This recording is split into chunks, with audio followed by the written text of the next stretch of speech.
이제 오늘 세 번째 시리즈 설교 유대인의 음식 가정에 대한 말씀을 전하겠습니다.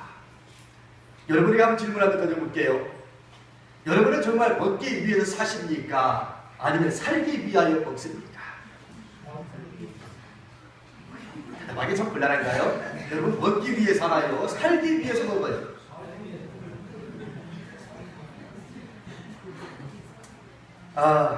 제가 지금 매주 수요일마다 공부하고 있는데 매주 수요일마다 공부하면서 점심시간이 되면 우리 목사님들이 돌아가면서 점심을 내요.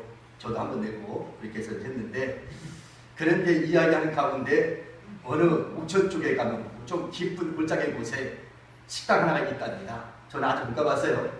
근데 그 식당에 가면 그 할머니가 식사 준비를 좀 하고, 그 주인이 좀 연세 드신 분인데 식사를 아주 맛깔나게 준비를 좀 한다고 그래요. 특별한 음식인데. 그런데 거기 가서 딱 앉으면 식사 준비가 딱 돼서 이제 나오잖아요. 그러면 할머니가 먹으라는 대로 먹어야 돼요. 먼저 숟가락 들면 안 돼. 호통이 치대. 어디서 손을 먼저 대고 있냐. 숟가락 들고 젓가락 들고 이렇게 먹을 순서대로 요거 먹어, 요거 먹어, 요거 먹어. 이란. 근데 사람들이 거기 온대. 그만큼 별미고 맛도 있고. 그런데 어떤 목사님이 그러더라고. 아이고 나는 거기 100번 사람들 안 가. 그러더라고. 아니 먹을 때 즐겁게 먹어야지. 혼나가면서 밥은 무슨 맛으로 밥을 먹어. 자유롭게 내 맘대로 먹어야지. 밥도 어떻게 그래 치킨들만 밥을 먹냐고. 나는 안 가. 그런 분이 계시더라고. 그런데도 아는 사람은 그 멀리까지 그 밥을 먹기 위해 거기까지 간답니다. 저도 아직 안 가봤어요. 언젠가 가봐야 되겠다고 호기심이 생기더라. 도대체 어떻게 혼나가면서 거기까지 가서 밥을 먹을까? 함부로 그냥 얘기했다가 큰일 나. 친구. 그러니까 막 욕이 나오고 그런 게야. 그런데 그냥 거기까지 가서 밥 먹는 거 보면 야 뭔가 있기 있으니까 거기까지 갈 거지. 근데 질문했죠. 여러분 먹기 위해 살아요? 살기 위해 뭘 먹어요? 대답하기 참 애매하죠. 이거 같기도 하고 저거 같기도 하고. 그렇습니다 여러분. 14세기에 벨기에 레이몬드 3세가 이 군주가 다스리고 있던 시대가 있었습니다. 이 사람이 다스리고 있던 시대에 그 동생이 반란을 일으켰어요. 형님의 자리를 뺏고 지가 임금의 자리가 되려고 반란을 일으켰는데 이것이 형님이 눈치채고서 반란을 진압하고 갑니다. 결국은 역적이 됐잖아요. 동생이 형의 자리를 뺏고 지가 왕되려고 했으니까. 그래서 결국은 이제 감옥에 가게 됩니다. 감옥에 가게 되는데 그 감옥은 아주 특별하게 감옥을 만들었어요. 자기 동생을 위해서. 그 감옥에 창문 하나를 만들어 놨는데 그 창문이 일반 감옥보다 좀 크게 만들어 놨습니다. 왜냐하면 자기 동생이니까 죽일 수도 없고. 그래서 어떻게 하든지 동생이 감옥에 가둬놓으면 지가 지혜를 받기 위해서 도망치면 탈출할 수만 있다면 내버려 두려고 형님의 머릿속에는 그렇게 계획을 하고 난 다음에 그렇게 넣었어요. 근데 그냥 못 빠져나가요. 왜냐하면 이 동생이 체구가 크고 뚱뚱하기 때문에 그 조그만 창문을 빠져나가려면 살을 빼야 돼요. 그래야만 빠져나갈 수가 있습니다. 어쨌든 다른 감옥보다는 창문을 크게 만들어서 이 동생이 할 수만 있으면 빠져나갈 수만 한다면 그냥 눈 감아주려고 형님 마음속에 이렇게 마음이 있었던 것이었죠. 근데 그 군주의 이 동생이 감옥에 갇히니까 그 나라의 많은 그 신하들이라든지 그 감옥을 지키는 사람들이 음식을 갖다 줬습니다. 다른 죄수도 아니고 임금의 동생 아닙니까? 그러니까는 그 맛있는 거는 잘 갖다 드렸어요. 먹고 싶다고 하는 거 다 갖다 드렸어요. 그러니까는 이 감옥에서도 호화롭게 사는 거예요. 감옥이 아닌 거죠. 얼마나 탐정스럽게 정말 잘 사는지 갖다 주는 대로 먹기만 하면 되니까. 무능할 일이 있어. 무슨 내가 무슨 일 할 수 있겠어. 갖다 주는 대로 먹기만 하면 되니까. 결국 음식에 노예가 되어버리고 맙니다. 살면 빼면은 나갈 수 있을 거를. 그걸 기대하고 거기다 놀았거든. 이 동생은 계속 갖다 주는 맛있는 음식만 먹다가 가뜩이나 몸도 뚱뚱한 데다가 더 찌고 하니까 결국 나가고 싶은 마음도 없고 이곳에서 먹다가 죽으리라. 그런 결국 감옥에 나오지 못하고 그 음식의 노예가 돼서 죽었다는 얘기가 있습니다. 참 비일하지요. 사람은 그래서 먹는 것에 대해서 정말 뗄래야 뗄 수가 없는 것이 우리 인간입니다. 안 먹고 살 수 있는 사람이 있으면 손 들어봐요. 아무도 없네. 우리 인간은 그래서 먹는 것과는 뗄래야 뗄 수가 없습니다. 사람은 먹지 않고 살 수가 없습니다. 그래서 하나님께서는 이 세상을 창조하시면서 음식에 대하여 이렇게 말합니다. 창세기 1장 28절 말씀을 보면 또 땅의 모든 짐승과 공중의 모든 새와 생명이 있어 땅에 기는 모든 것에는 내가 모든 푸른 풀을 식물로 주노라 하시니 그대로 되리라. 에덴 동산에 우리 하나님 만들어 놓고 난 다음에 아담과 하와를 그곳에 넣고서 모든 푸른 식물을 너의 식물로 주리라 그렇게 말씀합니다. 그런데 본래 인간은 에덴 동산에서 육식주의자들이 아니었습니다. 채식주의자들이었지. 고기 먹지 않았어요. 그때는 풀만 먹고 살았어요. 그래서 그 당시에 사람들의 평균 수명이 뭐였어요? 평균 900세가 넘어갔습니다. 제일 이 세상에 오래 산 사람이 몇 살 살았어요? 무두셀라라고 하는 사람이 몇 살? 969세를 살고 갔어요. 에덴 동산에 나오자마자 그때는 채식주의로 살았기 때문에 그 당시 많은 사람들은 거의 평균 나이가 900세를 살고 죽었습니다. 무두셀라가 969세를 살았으니까요. 얼마나 오래 살았겠어요? 생각은 그랬던 이 인류가 타락하기 시작합니다. 그리고 하나님이 인간을 지으신 것을 한탄하시고 난 다음에 이 땅에 물로 심판합니다. 그리고 누구만 살려요? 노아와 노아의 가족들만 살려요. 그리고 노아를 살리고 난 다음에 홍수가 지나고 난 뒤에 하나님이 음식을 새롭게 주십니다. 그것이 뭐냐면 창세기 9장 3절입니다. 이렇게 이야기하죠. 물을 산 동물은 너희의 식물이 될지라 채소같이 내가 이것을 다 너희에게 주노라. 노아 홍수 이후에 하나님은 이제 동물도 식물처럼 먹어라, 채소같이 먹어라 라고 하는 허락이 떨어집니다. 인간이 풀만 먹으면 안 되겠다 싶어서 동물도 잡아 먹으라고 이야기하죠. 그런데 그때부터 인간의 생명은 300살로 떨어져 나옵니다. 이게 300살로 쭉 떨어집니다. 그래서 창세기 이제 9장 쪽으로 가면 당시 사람들이 평균 300세 이하로 쭉 떨어지고 말이죠. 900세 이상이었던 사람들이 300세 이상 이하로 떨어지고 맙니다. 그 레위기 11장에서 우리가 읽었던 레위기 11장에 와서 먹을 수 있는 고기와 먹을 수 없는 고기를 구별하여 주십니다. 이를 먹을 수 있는 음식을 코셔라고 그러고 먹을 수 없는 것을 논 코셔라고 부릅니다. 유대인들은요, 하나님께서 왜 하나님의 백성 유대인에게 음식을 구별하여 먹으라고 했는지 그 부분에 대한 이야기를 오늘 좀 하려고 그럽니다. 자, 그러니까 오늘 레위기는요, 오늘 우리가 다 읽지를 못했으니까 레위기를 여러분이 읽어보시면 굉장히 복잡하게 느껴질 겁니다. 굉장히 복잡하게 느껴질 거예요. 뭐 생일이라는 거 어쩌고, 쪽발이가 어쩌고, 비늘이 있고 없고, 지느러미가 있고 없고, 별별 것이 다 나옵니다. 근데 레위기는요, 알고 보면 아주 간단합니다. 복잡한 것처럼 보이지만 아주 간단합니다. 그래서 세상을 크게 세 가지로 나눠요. 거룩한 것. 이 세상을 크게 세 가지로 나눠요. 거룩한 것. 그 다음에 정한 것. 그 다음에 부정한 것. 이렇게 나눠집니다. 아셨죠? 따라해봐요. 거룩한 것, 정한 것, 부정한 것. 이렇게 3단계로 나눠요.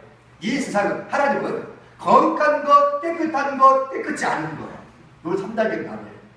그러니까 인간이 하나님 앞에 나올 때는 어떻게 되느냐? 하나님은 거룩하신 분이요? 아니요? 거룩하신 분이요. 그래서 오늘 우리가 하나님 앞에 거룩한 예배를 드리려면 거룩한 사람이 교회에 나와서 거룩한 장소, 이 성소에 거룩한 장소에 와서 거룩한 하나님 앞에 거룩한 예배를 드리는 것이 이것이 예배입니다. 아셨어요? 그러니까 오늘 이 자리에 여러분 오신 것은 거룩한 예배를 드리기 위해서 오신 거예요. 근데 만약에 거룩하지 않으면 여기 이 자리에 나올 수가 없습니다. 어떻게 거룩하신 하나님을 만나러 오는데 거룩하지 않고 나올 수 있겠어요? 그럴 수 없습니다. 그래서 거룩한 하나님 앞에 예배를 드리려면 거룩한 사람이 거룩한 장소에 와서 거룩한 하나님 앞에 거룩하게 예배를 드려야 그게 참된 예배예요. 그런데 인간이 그럴 수 있어요? 없어요? 없어요. 그래서 만든 제도가 레위기법입니다. 그 레위기는 그래서 인간으로 하여금 하나님의 백성을 거룩하게 만들어야 되는데 거룩하지 않은 것을 어떻게 하면 거룩하게 만들까? 이 거룩한 것을 어떻게 하면 깨끗하지 않은 것을 어떻게 하면 깨끗하게 만들까? 그 다음에 깨끗한 것을 어떻게 하면 거룩하게 만들까? 이렇게 진행되어지는 것이 바로 레위기법입니다. 이해되셨나요? 부정한 것을 정하게 어떻게 하면 정하게 만들까? 정해진 것을 어떻게 하면 거룩하게 만들까? 요겁니다. 그래서 부정한 사람이 정한 사람이 되고 정한 사람이 거룩한 사람이 되어서 그분들이 모여서 하나님 앞에 예배를 드립니다. 그러려고 하니까 그 법을 만든 거예요. 그럼 그 법을 만든 건데 어떻게 할 수 있느냐? 먹는 것부터 구별하라는 거죠. 먹는 것부터. 예? 음식이 그렇게 중요한 음식. 여러분 시중에서 우리가 닭을 살 때도 계란을 살 때도 인삼 먹인 달걀은 비싸요 안 비싸요? 비싸죠. 그냥 일반 닭은 달걀은 싼데 인삼 먹인 달걀은 비싸요. 뭘 먹였느냐에 따라 값어치가 달라져.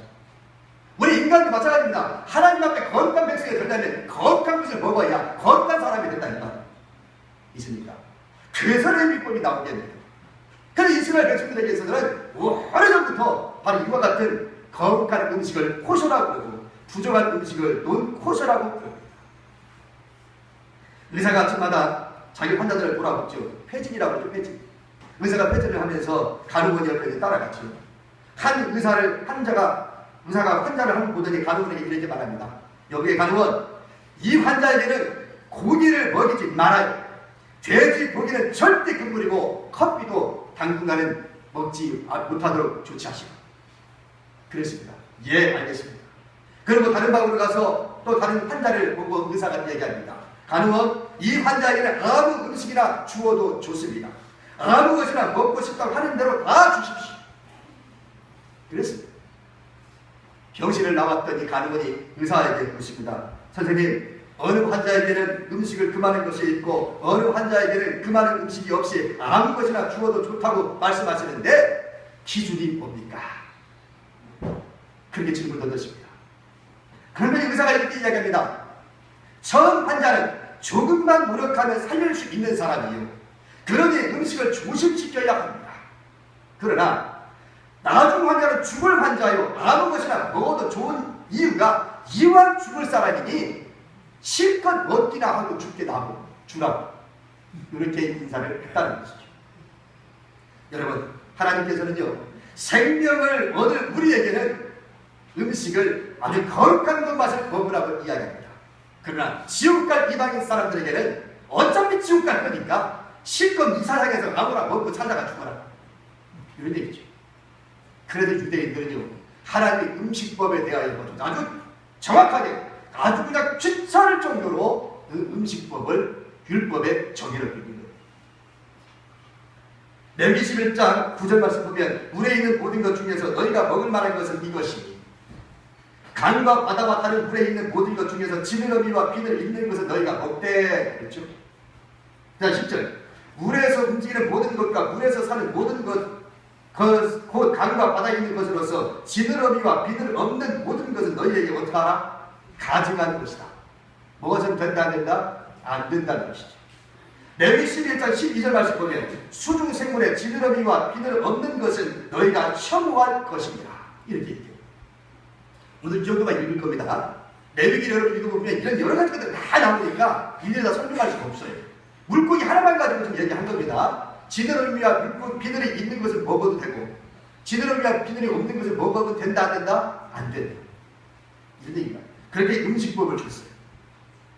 자, 그러면 왜 이렇게 했느냐? 그러니까 이스라엘 유대인들은요, 음식 하나를 먹어도 그냥 먹지. 제가 이번 시리즈 설교를 준비하면서요, 유대인의 이 가정에 대해서 굉장히 지금 공부를 많이 하고 있는데 이 공부를 하면 할수록 정말 놀라운, 제가 그 공부를 하면서 제가 눈을 몇 번 흘렸고요. 야, 정말 대단하다. 유대인들 진짜 대단하다. 지금도 그렇게 이걸 지키고 있다니까, 지금. 정말 놀라워요. 그래서 제가 지금 이렇게 말씀을 듣고 하는데, 첫 번째는요, 음식 속에는 하나님의 뜻이 들어있다는 거예요. 음식 속에는 하나님의 뜻이 들어있다. 유대인들은 뭐 하나를 먹어도 그냥 먹지 않아요. 하나님의 말씀대로 먹어요. 그래서 음식 속에는 뭐가 있어요? 하나님의 뜻이 들어가 있어요. 음식에는 하나님의 뜻이 들어가 있어요. 유대인들은 아무거나 먹지 않습니다. 6월절 되면 6월절 음식이 있어요. 이게 몇 가지 절기를 얘기할 건데 6월절이 되면 6월절에 먹는 음식이 있어요. 우리나라로 얘기하면 설날에는 우리가 뭐 먹어요? 떡국 먹어요. 추석에는요, 송편 먹어요. 고등 조금 더 있다 얘기하겠는데, 그래서 우리는 절기 때마다 먹는 음식이 달라요. 오늘 6월절 역시 마찬가지입니다. 이스라엘 백성들도 유대인들도 절기에 따라 먹는 음식이 달라요. 자, 6월절 먼저 얘기해볼게요. 3,500년 동안 먹어온 음식인데 그들이 먹는 음식은 무교병입니다. 무교병 뭐죠? 두릅을 넣지 않은 빵입니다. 맛도 되게 없는 빵이에요. 무교병을 먹습니다. 왜 무교병을 먹나요? 고달픈 노예 생활 속에서 맛있게 먹지 못하고 살던 조상들의 그 불안을 회상하면서 무교병을 먹어요. 그 다음에 두 번째로 뭐 먹냐면 소금물을 먹어요. 짠물, 소금물. 소금을 먹는 이유는 뭐냐? 애굽에서 흘렸던 눈물, 땀을 의미합니다. 홍해를 건널 때 바닷물을 가르고 건너게 됐는데 그것을 상징하기 때문에 그들은 소금물을 먹습니다. 그 다음 세 번째는 견과류를 먹습니다. 견과류 하루세치라고 부르는데 견과류를 진이겨서 만든 과자입니다. 이는 애굽에서 굽던 벽돌, 건축하는 진흙을 의미하기도 합니다. 그래서 견과류를 맛도 없지만 그냥 씹어가면서 당시 우리 조상들이 고통당했던 것을 생각합니다. 그 다음에 네 번째는 쓴 나무를 먹어요. 쓴 나무. 이는 노예 생활에 쓴 생활을 상기시켜주는데 그래서 쓴 약초, 양고추냉이, 고들빼기, 민들레, 파슬리 등 쓴 나물이면 좋습니다. 쓴 나물을 먹어요. 그 다음에 다섯 번째 삶은 달걀을 먹어요. 삶은 달걀. 그 달걀은 삶으면 삶을수록 단단해진다고 그럽니다. 그래서 달걀은 시련을 당할수록 더 강해진다는 의미로서 달걀을 저들이 먹습니다. 6월절. 그 다음에 여섯 번째 양고기를 먹습니다. 6월절은 양고기를 먹는데 6월절 죽은 양을 의미합니다. 이스라엘 백성들이 출애굽할 때에 양을 잡아서 양의 피를 발랐기 때문에 그들이 살아나왔잖아요. 그 피가 없이는 다 죽어버리고 말았습니다. 그래서 그 6월절 양, 바로 그래서 6월절에는 양고기를 먹습니다. 이 양 때문에 내가 살았다. 이 양 때문에 내 생명이 구원받았다. 그런 상징적인 의미를 가지고 저들은 그래서 이렇게 6월절 음식을 먹어요. 자, 이렇게 거기 음식 하나하나에 뭐가 뜻이 있어요? 하나님의 뜻이라는 게 있어요. 그러니까 이걸 먹을 때마다 유대인들이 뭘 생각해요? 우리 조상들이 과거에 종살이 했던 시절, 그 어려웠던 시절, 바로 그런 시절들을 떠올리면서 하나님의 뜻, 이걸 통해서 주신 하나님의 말씀이 뭔가를 생각하면서 음식을 먹어요. 우리는 어때? 그냥 먹지 않아요? 아무 생각 없이 먹잖아요. 이게 달라요. 그 다음 두 번째는요, 이 음식 속에는요 민족 의식이 담겨 있습니다. 민족 의식. 민족 의식이 담겨 있는데 유대인들이 음식을 먹으면서도 민족 의식을 강하게 이것을 가집니다. 그것 중에 하나가 뭐냐면 불임절. 자, 불임절이 뭐죠? 에스더서에 나오는 이야기였죠. 하만이 이 모르드게와 함께 그 에스더를 유대인들을 싸구리다 죽이겠다고 음모를 꾸미죠. 하만이. 그래서 장대를 높이 달아가지고 어느 날 날짜 정해놓고 난 다음에 유대인들을 다 전멸시키려고 하는 계획을 짭니다. 이것을 모르드게가 알고 에스더에게 기도해달라. 그리고 왕을 만나달라. 우리 민족이 지금 다 전멸 위기에 놓여 있다. 당신이 오늘 왕비가 된 것은 오늘 이때를 위하여 왕비가 된 줄 누가 알겠느냐. 그러니 당신은 궁궐에 있으니 나는 해가 닥치지 않을 거라고 생각하지 말라. 만일 당신이 이쯤에 가만히 있다면 하나님은 다른 방법을 통해서 우리 민족이 살아나가겠지만 당신은 그 중에서 죽으리라. 이렇게 이야기하죠. 그래 에스더가 뭐라고 그래요? 전 유대인들에게 금식을 선포하고 그리고 자기도 왕에 나갈 때 뭐라고 나가요? 내가 죽으면 죽으리라. 그런 마음을 가지고 이제 왕에게 만나서 하만이라고 하는 사람이 우리 유대인을 다 죽이려고 하는 그 계획을 일러 바칩니다. 그리고 이제 그 위기에서 건져내죠. 전멸당할 뻔했던 유대인들이 바로 살아납니다. 이걸 길비에서 지키는 절기가 뭐냐면 불임절입니다. 이 불임절. 이 불임절이 되면 보통 양력으로 이야기하면 2월 말이나 3월 초쯤이 되는데 이걸 아달월이라고 이야기하는데 2월 말이나 3월 초에 이 불임절을 지킵니다. 이 불임절을 지킬 때는 어떻게 지키냐면 그때는 아주 화려한 옷을 입어요. 울긋불긋한 화려한 옷을 입고 거리마다 유대인들이 화려한 옷을 입고 뛰어나옵니다. 그리고 그날은 금식을 합니다. 낮에 계속 금식하다가 저녁 때가 되면 전부 다 회당에 다 모여요. 회당에 모여가지고 그때 회당에 들어갈 때 그냥 못 들어갑니다. 그날은 반드시 뭐를 가지고 들어가야 되냐면 그레거스라든지 또는 아사님이라고 하는 소리 내는 딸랑딸랑 소리 나는 그걸 가지고 들어가요. 그 이유는 좀 더 얘기할게요. 이거를 보이지 베이커라고 합니다. 회당에 들어갈 때는 회당 앞에서 팔아요. 나무로 만들기도 하고 플라스틱으로 만들어지기도 하는데 동그랗게 해가지고 이걸 이렇게 움직이면 톱니바퀴가 나무를 이렇게 돌면서 딱딱딱딱 소리 나게 만드는 장난감처럼 생긴 딸랑이가 있어요. 그거를 입구에서 다 사가지고 들어가야 됩니다. 그냥 못 들어갑니다.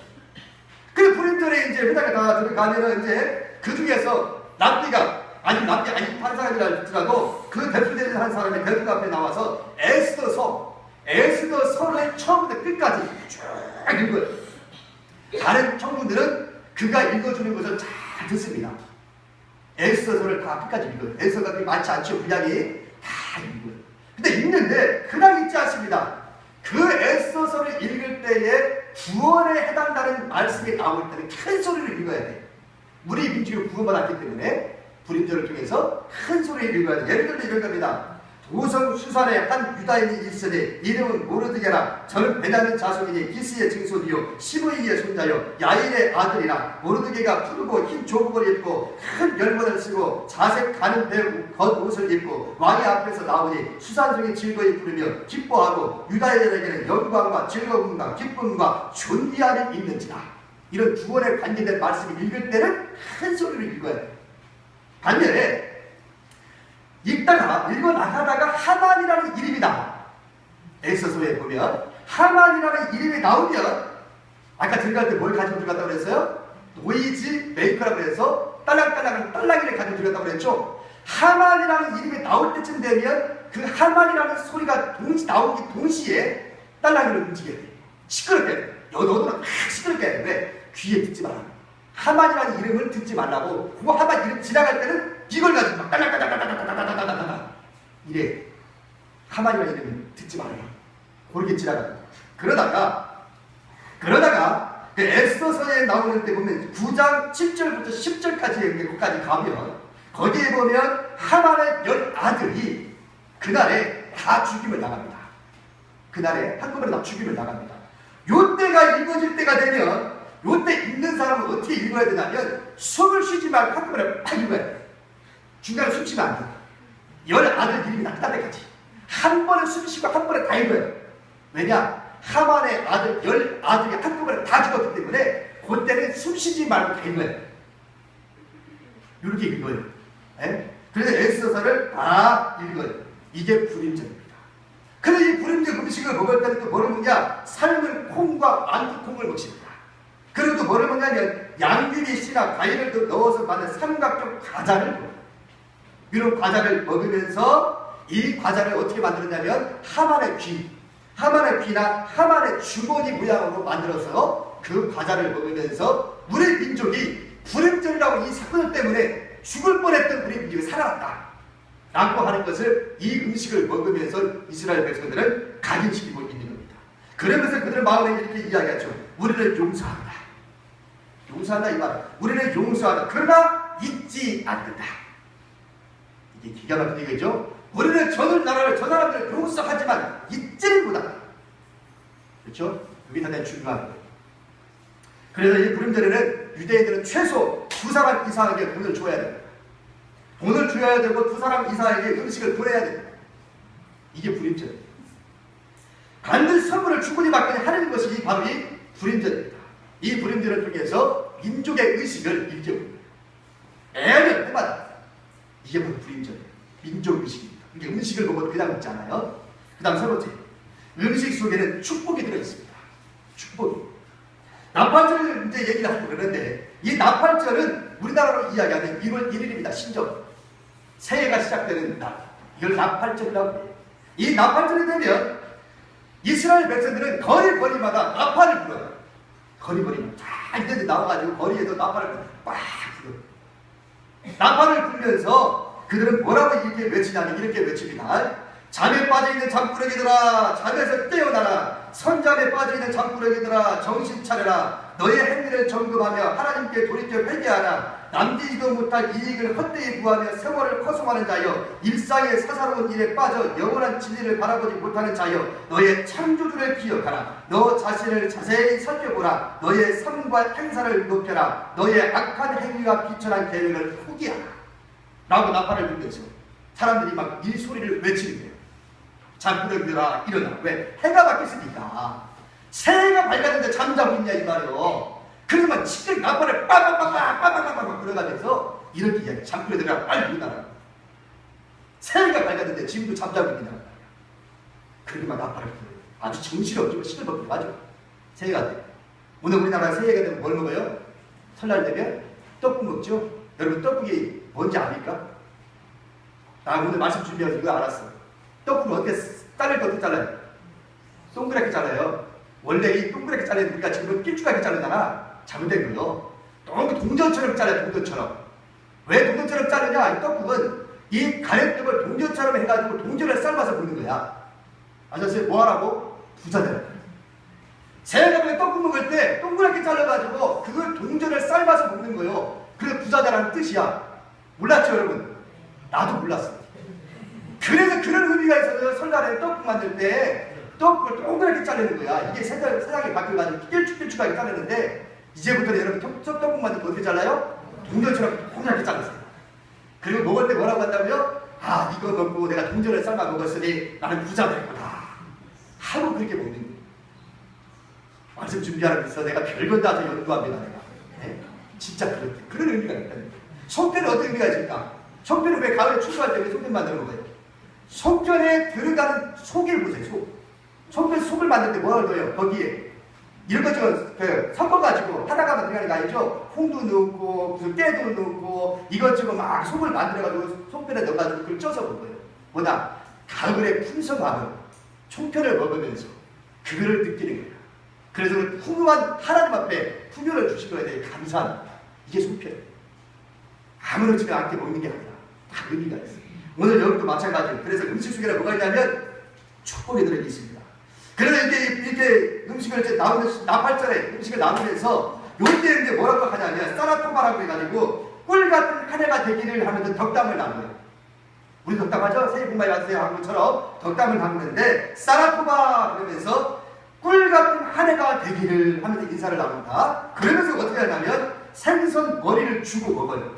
생선 머리를 주면서 먹으면서 뭐라고 하냐면 머리가 될지언정 꼬리가 되지 말라라고 축복합니다. 이게 아셨어요? 그래서 머리가 될지언정 꼬리가 되지 말라고 생선 머리를. 이게 바로 음식에는 축복이 있다. 이제 마저 결론을 좀 내리겠습니다. 일주일에 한 번씩 다가오는 안식일. 이스라엘인에게 있어서 이 안식일은요 유대인에게는 생명입니다. 고장은 이렇게 얘기합니다. 유대인들이 안식일을 지킨 것이 아니라 안식일이 유대인을 지켰다. 나는 이 말이 더 의미 있다고 봐요. 안식일이 유대인들을 지킨 거예요. 유대인들이 안식일을 지킨 것이 아니라 안식일이 오늘의 유대인을 지킨 거예요. 만약 안식일이 없었으면 오늘의 유대인도 없었어요. 지금 이 시기까지.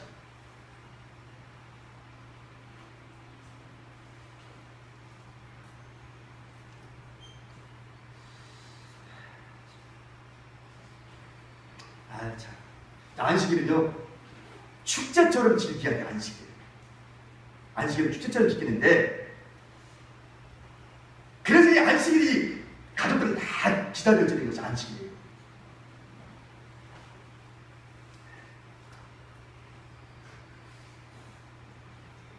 간단하게 요약해서 말씀드릴게요.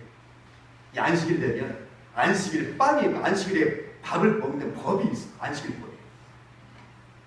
나중에 시간이 되면 한번 제가 영상을 한번 여러분들께 보여주는 거예요. 백문이불의 의견이라고 한번 보는 게 좋을 것 같아요. 안식일 저들이 어떻게 지킵니까? 그거 보면은 놀라워요. 진짜 저렇게 저들이 안식일 지킵니까? 4살 빼기 애기부터요 안식일 딱 되면 빵을 만들어요. 같이 만들어. 빵, 케이크를 같이 만들어. 음식도 같이 만들어. 그리고 금요일날 저녁 6시 10분부터 시작됩니다. 해가 넘어갈 쯤 되면서 이제 시작하는 거예요. 그리고서 토요일까지 안식을 진행이 됩니다. 그 음식을 만들어서 온 가족이 다 모여요. 다 모여가지고 저녁 때 음식을 다 만들어 준비해 놓고 그리고 난 다음에 음식을 먹을 때 그냥 먹지 않아요. 의식을 합니다. 노래를 한참 부르는 그들이 안식일에 부르는 노래가 있습니다. 안식일 노래를 부르고 난 다음에 감사합니다. 우리 민족을 지켜주신 것에 하나님 앞에 감사합니다. 오늘 이렇게 만날 음식을 주신 것에 대해서 감사합니다. 우리 가족의 건강하게 함께 모일 수 있음에 감사해요. 그리고 성찬식처럼 아버지가 맨 앞에 가운데 앉아가지고 빵을 떼어서 조각조각 떼어가지고 옆에 사람 나눠주고 옆에 사람 나눠주고 그리고 돌아가면 가족들이 다 돌아가면서 성찬식을 할 때를 기억하시면 될 거예요. 마치 그와 비슷합니다. 그래가지고 온 가족이 떡을 나누고 포도주 잔도 성찬식 하는 것처럼 아버지가 잔을 따라서 주면 돌아가면서 쭉 마셔요. 그것이 한번 끝나고 나면 이제는 메인 메뉴가 나와서 이제는 그동안 음식 준비했던 그 메인 메뉴 다 가지고 나와가지고 이제 접시 하나씩 가지고 가면서 자기들이 먹을 만큼 떼어서 먹습니다. 그러니까 음식 하나를 먹어도 그냥 먹지 않아요. 철저한 의식을 해가고 난 다음에 하나님 앞에 음식을 먹는 거예요. 그것이 바로 안식입니다. 그래서 이 안식일은 결국은 이 안식일 때문에 이스라엘 백성들 오늘까지 유지하고 있었다고 해도 과언이 아닙니다. 지금도 그것을 지키고 있어요. 음식은 그래서 오늘날의 이스라엘이 있게 만들었어요. 할 얘기는 너무 많은데 시간이 짧아서 얘기를 못해서 좀 아쉽습니다만 정말 음식이 이스라엘 백성들로 하여금 지금까지 굳건하게 한 민족으로서 유대 민족이라고 하는 하나의 묶어내는 그 역할을 해냈던 겁니다. 따라서 오늘 저와 여러분이 음식에는 이렇게 뜻이 있구나. 그런 것을 우리가 좀 알고 그냥 허겁지겁 먹지 말고 거기에 하나님의 뜻이 있고 민족 의식이 있고 그리고 정말 여기 하나님의 축복이 있다고 하는 것을 우리가 깨달아 알았으면 좋겠습니다. 뭐가 있어요?